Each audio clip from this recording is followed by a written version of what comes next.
Welcome back. Joining us now is Shanti Prasad, Senior Policy Advocate at the Alameda County Community Food Bank. We know that this group does a lot of good work here in the Bay Area. Tell us a little bit more about the food bank. Sure. The food bank is the hub of hunger relief of Alameda County. We serve 1 in 5 people, and we do that through the foundation of our work through our network of 240 pantries and soup kitchens, other community agencies like child care centers and senior centers, and we distribute over half of what we distribute is fresh fruits and vegetables, and we're pretty proud of that. Yeah. And in 2016, we distributed the equivalent of 30 million meals. Yeah, that's a lot of meals. It's a lot of meals. And that's a striking figure as well. 1 in 5 people need assistance. Absolutely. You know, during the recession, there was a really great need. There's a huge high cost of living in the Bay Area, and really that need hasn't decreased. There's been this economic boom, you can say, but it hasn't really trickled down to some of our most vulnerable communities, and we serve children and seniors the most. But really, the face of hunger can be anybody. It can be your neighbor. It can be, you know, somebody that you know who just lost their job. Really, a lot of the people that we serve are working families. Usually multiple people in the household are working, and they just can't survive and make ends meet, so they have to decide between food and medicine or food and rent. And a lot of these families that you're helping, what's the average, the median salary for some of these families that you are helping? What's the range? That's a good question. Well, we did do a hunger study some years ago, and we found that the seniors that we are helping, a lot of them are receiving less than $10,000 a year. I don't know how I would live on that amount. It's really mind-boggling. Right.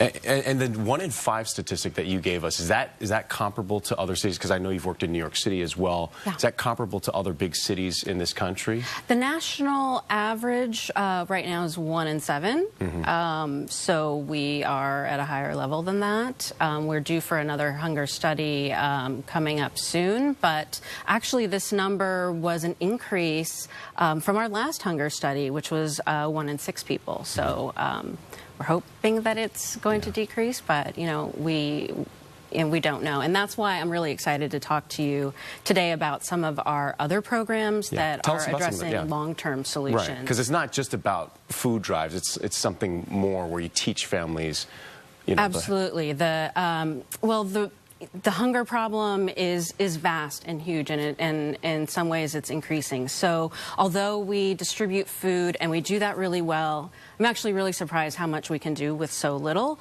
We also are addressing the root causes of hunger by looking at long-term solutions and trying to change the systems policy-wide. So I wanted to talk, the food bank does a lot of things. I'm really impressed with how much we can do with so little, but I want to highlight 2 programs today that I'm really excited to talk to you about, and those are our CalFresh Outreach program and our Advocacy program, both of which serve as blueprints really for food banks and other organizations across the nation. We strongly believe that food is a basic human right. We know, and our work is informed by the belief that nobody should go through the stress of wondering where their next meal is coming from. So our CalFresh Outreach program, which is really difficult to apply for food stamps, also known as CalFresh. And and I speak from experience. I grew up on food stamps as a kid, and it was difficult to see my mom apply and reapply for this program. So we have a department of my wonderful colleagues who help people apply for that program. And what was the other? And the other is the Advocacy program, which is what I work in. And we work with statewide and national coalitions to change policies and to strengthen things like the CalFresh program, like school meals. And we also advocate for other things that food banks you may think normally wouldn't, like a stronger minimum wage, for SSI, which is a program for low-income seniors and people with disabilities, including children. And We also have a really strong grassroots organization. Often our policy agenda is informed by the issues that our community advocates care about and want to preserve and protect. So we have a grassroots organization that's 20 years old. Absolutely. Well, Shanti, thank you so much for doing so much for our community. And there's a lot of ways that you can help. To find out more about the Alameda County Community Food Bank, you can log on to accfb.org. That's accf.org. And coming up later, authors with steps on how to empower your relationship for the new year. We'll be right back.